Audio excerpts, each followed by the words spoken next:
Do you remember last time we talked, I was addressing the fact that, a lot of people were coming down on you for not being on the main card, for kind of losing some luster in terms of your career. You started firing back and said, F them, F this. You still have the same mindset, or you kind of did that win kind of relax you, and hey, now it's time to move on to the next level? No, all the people that were complaining and bagging on me and stuff, still, fuck them. Oh, Brandon's no good no more. Yeah. Cool. Don't watch my fights then. Yeah. If you don't think I'm any good, don't watch my fights. And stop complaining. Oh, actually, keep complaining. You know what I mean? Keep complaining. I don't care for the people who jump ship and the people who are part-time fans. I like the guys. My name's the Truth. If you're gonna be straight up, let's be straight up. Sometimes there's highs, sometimes there's lows. If you can't ride through the lows, you don't need to be riding with me anyways. Yeah. I think it's interesting in fighting. I think boxing has kind of trained people for some reason to think that, guys are going to go 35-2. Yeah. And in MMA, you got 3 rounds, sometimes 5. The decisions are so close, it's razor thin. It's amazing that people haven't trained themselves to realize that, hey, guys may lose 2-3 fights in a row. Well, I think the MMA community, the fans, the fans are starting, the hardcore fans are starting to educate the casual fans, and the casual fans are starting to educate the public.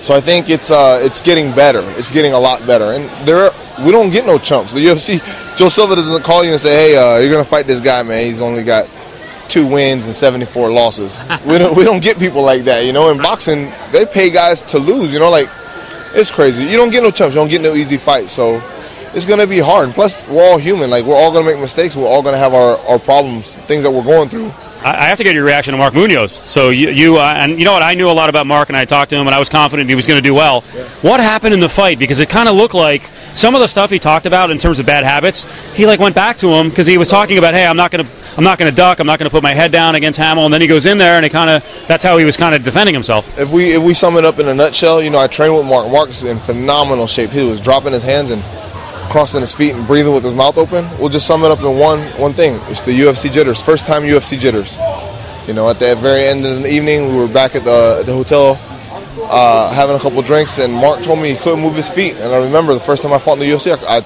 went back. I made it out of the first round. Went back to the corner. I told my coaches, hey, I can't feel my legs. I can't move my legs. That thing's no joke. Munoz is going to be a force. He's going to be a big force in the UFC, and don't judge him by that one fight, man. Regardless of how that went down, Munoz is the man. He will be the man. And it was very sad to see, but it's a growing experience for him and me. I was watching that live. My heart went out to Munoz. I ran out from the back to make sure that he was all right. But I understand exactly what he was going through, and I don't ever want to go through that again. And I know he's pissed. He's gonna hurt somebody here if he fights next. Yeah. And I saw him once he came to, and he had the neck brace on. He kind of looked embarrassed to be walking out with a neck brace on. Yeah, he's take this damn thing off. And he was like, yo, you can't take that off right now. Calm down. Let's go to the back. You can take it off in the back. But he's good, man. He's gonna be just fine. He's hanging out with family right now. I'm probably gonna go see him tonight. We're gonna barbecue and then just go kick it. So. All right. You got any reaction to Matt Hamill's reaction? Did you guys talk about that? Because he celebrated a lot in the cage, to the point where there were some media people who were like, that was kind of classless because you got a guy maybe on a stretcher here, and he just said he got excited by the scene. But then I also heard in the back that he was still kind of celebrating as Mark is laid out on the table. So I don't know. I don't know. I will never knock anybody for the celebration, man.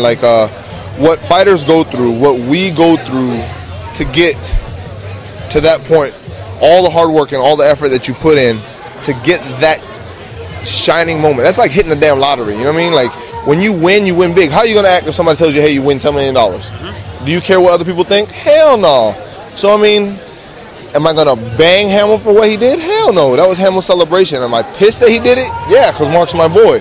But big ups to you, man. You know what I mean? If you win, celebrate however you want. You want to run around butt naked in the octagon? Do what you want. I don't care what people think about celebrations, like the media and stuff like that.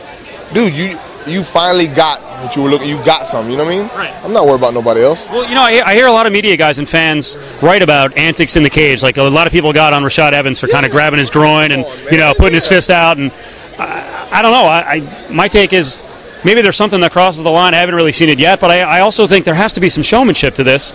So whatever your celebration is, or people got on Kendall Grove for doing the Tito Ortiz dig the grave. Are there actually fighters who go, oh, that's classless?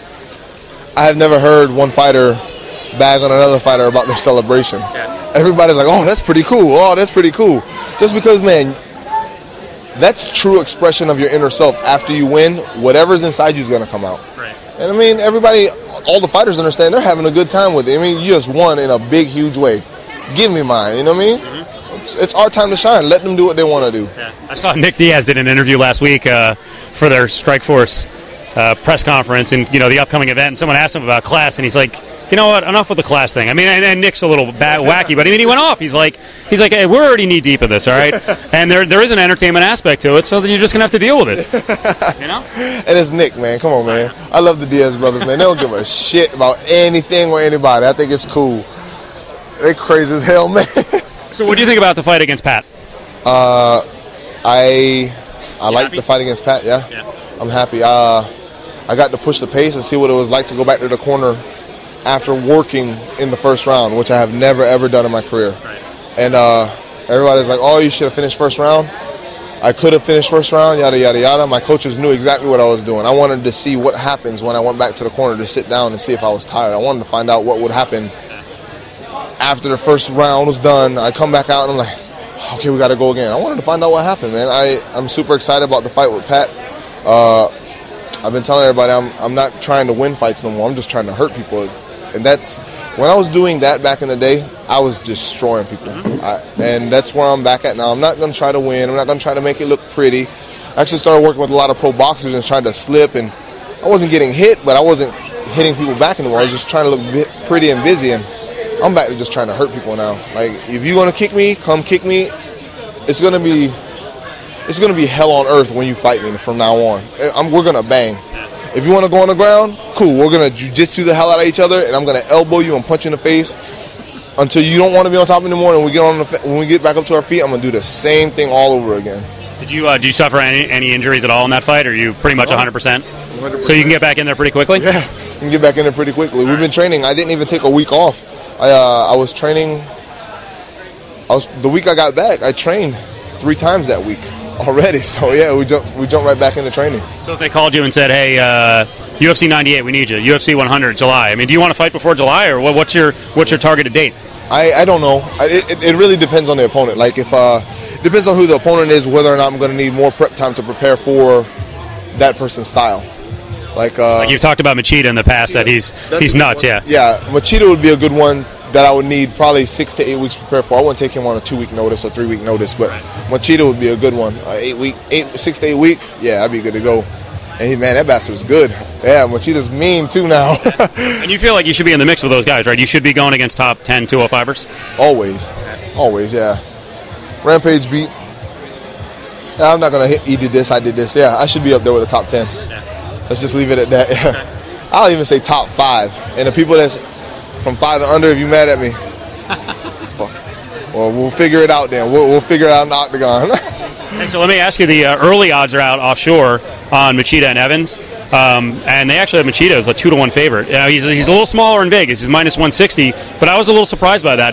Do fighters feel like that, or to me that seems like a little lack of respect for Rashad? Rashad's a pretty good fighter. Nobody's respected Rashad since day one. You know what I mean? Nobody's ever respected Rashad since day one. I put that fight at 50-50. Like, I would bet even money on that, just because Machida's style is weird as hell, and then Rashad, it's Rashad, man. You think he's going to lose, he's doing something retarded, and all of a sudden he's whipping your ass. Next thing you know, you're waking up, you're looking at the lights going, what the hell happened? It's Rashad, man. Nobody's ever respected him since day one, since he was on the show. And he hasn't done anything but get better. Like, every time you see Rashad, he's probably 100% better. So from where he's at on the show to where he's at now, he's probably like 1,500% better.